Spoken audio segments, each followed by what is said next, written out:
très ravis de nous retrouver encore sur ce plateau de Jésus Réponse à tout. Nous disons merci à Dieu pour le bienfait et pour ce matin de bonheur qu'il est en train de nous donner aussi gratuitement. C'est pourquoi nous nous retrouvons avec vous.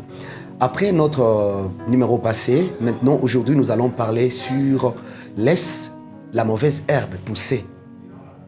Plusieurs personnes vont se demander comment nous disons de laisser la mauvaise herbe aussi pousser. Alors que dans la Bible, dans Matthieu chapitre 13 du 24e au 30e verset, Jésus est en train de parler en parabole à ses disciples. De tout le vivant de Jésus, il parlait juste en parabole parce qu'il dit « Le secret du royaume est juste réservé aux enfants de Dieu ». Alors la parabole que Jésus parle aujourd'hui, c'est la parabole du blé et de la mauvaise herbe. Il parle que le propriétaire du champ a planté la bonne graine.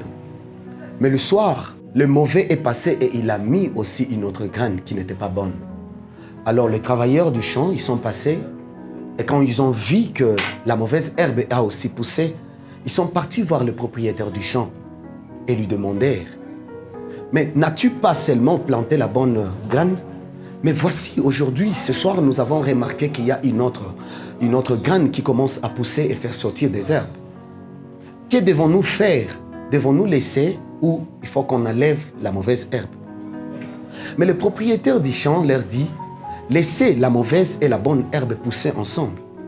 De peur que quand vous allez vouloir enlever la mauvaise herbe, que vous n'enleviez aussi la bonne. » Jésus, quand il a parlé en parabole, cette parole était juste pour les enfants du royaume et comprendre ce qui était la volonté de Jésus. La Bible dit il a donné tout ce qu'il a, le sang, la vie, pour te racheter. Alors Jésus ne peut jamais risquer que quelqu'un enlève la mauvaise herbe et que cette mauvaise herbe déracine aussi la bonne graine. C'est pourquoi il a demandé aux disciples de laisser aussi la mauvaise herbe pousser. Mais aujourd'hui, nous commettons des erreurs en disant qui doit être pardonné, qui doit être aimé, qui doit prier, qui ne doit pas prier. Des fois, quand nous menaçons certaines personnes, nous menaçons aussi la vie de la brebis de Dieu. Nous pouvons penser chasser certaines personnes que nous jugeons ne pas être bons dans la maison de Dieu. Nous croyons que ces gens ne valent pas rester dans la maison de Dieu. Alors que nous sommes en train de chasser ces gens, nous brisons le cœur de la brebis de Dieu. Alors que nous enlevons la mauvaise herbe, nous risquons d'enlever aussi la bonne. Et quand le propriétaire du champ va passer, toi serviteur, le champ ne t'appartient pas, ne t'appartient pas, tu n'es qu'un gérant. Tu n'es qu'un gérant. Alors dans la gestion que Dieu t'a donnée, tu dois demander à Dieu qu'est-ce que je dois faire et qu'est-ce que je ne dois pas faire. Tout serviteur de Dieu a l'obligation de revenir et d'entrer en communion avec le Saint-Esprit, demander au Saint-Esprit qu'est-ce qu'il faut faire et qu'est-ce qu'il ne faut pas faire. De peur que vous n'enleviez la mauvaise herbe et que cela vous pousse à détruire aussi la bonne. Qu'est-ce que Jésus leur avait dit? Si vous enlevez la mauvaise herbe, la bonne aussi sera déracinée. Alors que moi, j'attends jusqu'au temps de la récolte, que je sépare le bon grain du mauvais. Alors aujourd'hui, Jésus te parle à toi et à moi. Qu'est-ce que nous sommes en train de faire dans nos églises? Qu'est-ce que nous sommes en train de faire dans nos ministères? Nous voyons les gens par leur apparence et nous croyons qu'ils sont meilleurs que ceux qui sont restés. Il y a d'autres personnes qui viennent avec des paroles venimeuses et qui trompent le serviteur, qui trompent le pasteur, qui trompent le berger. Et ils vous font croire que c'est eux qui sont bons. Et finalement, vous chassez les autres. Vous croyez que c'est eux qui sont mauvais. Et vous avez chassé la bonne brebis.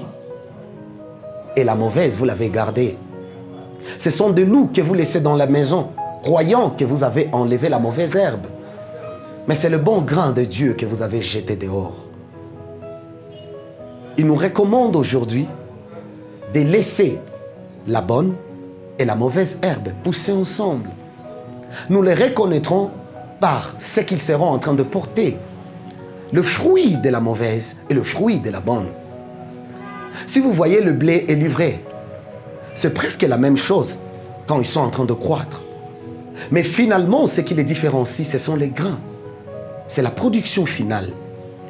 Laissez la mauvaise et la bonne pousser ensemble. Laissez les blés et livrés pousser ensemble.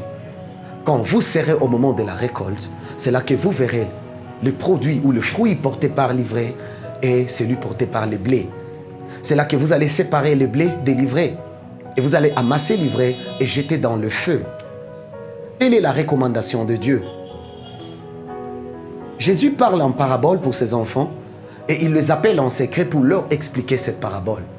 Si vous êtes enfant de Dieu, cherchez un moment où vous allez entrer en secret avec Jésus pour qu'il vous interprète les paroles que vous ne comprenez pas. Ne soyez pas un serviteur qui est soumis à des paroles, un serviteur qui est soumis à des paroles, on a dit, ou à des rumeurs, mais plutôt cherchez la précision et la confirmation du Saint-Esprit, de peur que vous ne chassiez la brebis et que vous laissiez le loup dans la bergerie. Je suis Ibrahim Meta. Je prie à ce que Dieu te bénisse abondamment et que cette parole te transforme et te ramène encore sur la bonne voie.